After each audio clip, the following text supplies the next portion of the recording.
But first, Chris Serle finds out why a restored Jaguar E Type can be just as reliable as a modern car.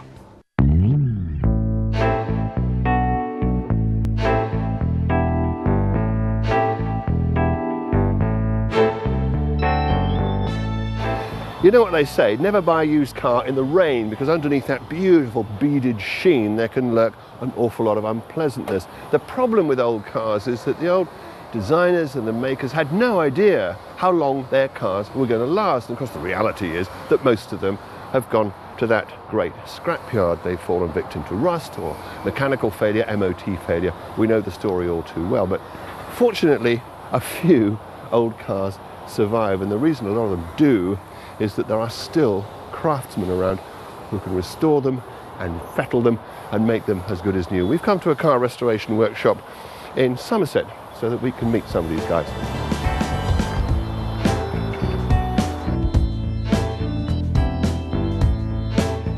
We've come to a restoration garage in Somerset that takes classic cars and makes them every bit as easy and reliable to drive as any modern car. Morning, Paul. Hello, Chris. Hi.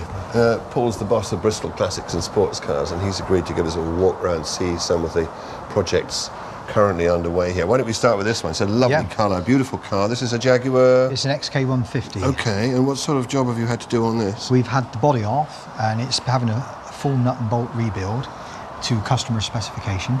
So we do a few modifications. Oh, right. So this is a little bit more, what? A little bit different from the original Jaguar. Yeah. Just makes it more drivable. What does your customer ask for here, then? Well, we've put uprated brakes on there, uprated exhaust system, and a 5-speed gearbox. With so much attention going into each and every car, it's not uncommon for each restored vehicle to be in better condition than when it left the factory.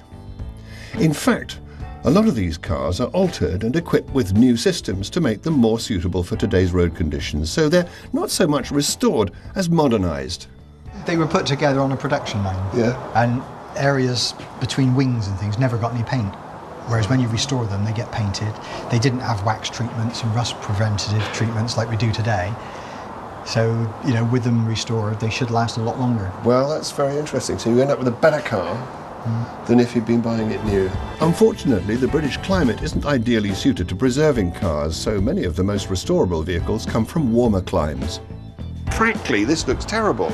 Yeah, it's... Well, you're going to tell me it's great. Well, it is. Compared with the car that's lived in this country, it's very rust-free. And I think by rust-free, you get the rust-free with it. They don't charge you for the rust. But certainly it makes a much easier restoration. Because it's spent most of its life in a drier climate. It's because it's a dry climate. Yeah. Isn't that interesting? So this, although it looks a bit ragged and it's a bit sort of rough around the edges, but actually if this had lived in the UK, it wouldn't be here. No. One of the most popular cars that Paul is asked to restore is the E-Type Jaguar. This is a car he's just putting the finishing touches to before being delivered to its new owner. What sort of state was it in when you got it? No, this was a complete basket case. There was no floors. All the panel work under the back was wholly. The spare wheel would have fallen straight through on the floor. These areas were completely rusted. The bonnet had been repaired, but it was beyond restoration. So we've used a new bonnet on this car. How long have you had this for? About 18 months now. Is that typical? I mean, it seems an awful long time to be restoring a car. But to be honest, they all take between 12 months and 2 years. Yes. And when you do a restoration of this size, it's difficult for 2 or 3 people to work on it at once. Oh, I see. So you're restricted. So there's times when there's nothing happening on it at all. Yeah. Although 2 years might sound like a long time for a restoration job, it's only when you begin to see the huge amount of work that goes into each and every car that you appreciate where the time goes. So just kind of briefly, take us through the stages of restoration. Well, this car, for instance, came in a similar condition to this, but bits missing and hanging off, and we've completely taken it apart. Every nut and bolt has come apart, so that we had the bare body tub, the bonnet was standing against the wall, the engine and gearbox away, and then what we've done is set about restoring the body first of all. It's had new floors, sills, all the main structural panels, all underneath the boot area, door skins, and then we ordered a new bonnet because the bonnet wasn't economic to repair it. It had so many bad repairs done already. A large part of any restoration is making sure that the paintwork is perfect. The bit that everybody notices about a classic car, of course, is the paint finish. And of course, it makes it look wonderful. It can cover a multitude of sins, but in reality, if you're going to do it properly, it takes an awful lot of meticulous preparation. And of course, that's what they do here. So that's the spray booth. Let's have a look inside. Right, this is our spray booth where all the paintwork happens.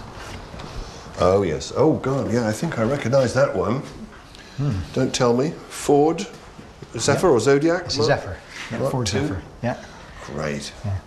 I remember, yeah, I'm showing my age, I remember those. Phil, our painter, is actually ready to start painting now. He's mixed the paint already. It's a 2-pack paint, so it has an activator with it, so time is against us. Oh, we better get on then. Now, we'll have a look from outside and we're watching. All right, well, I can see windows there. We can peep in through the windows. Great, let's let him get on with it. And I'm guessing with this breathing gear, it's not very nice stuff. You don't want to get it in your lungs. No.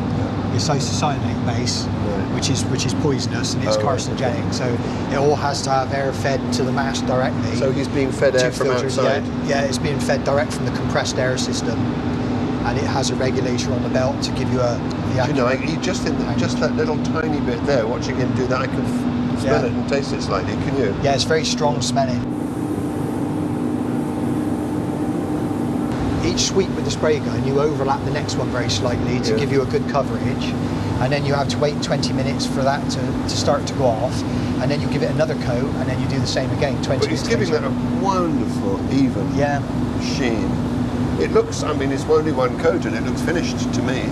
Yeah, it won't be quite thick enough yet. It'll be a bit transparent.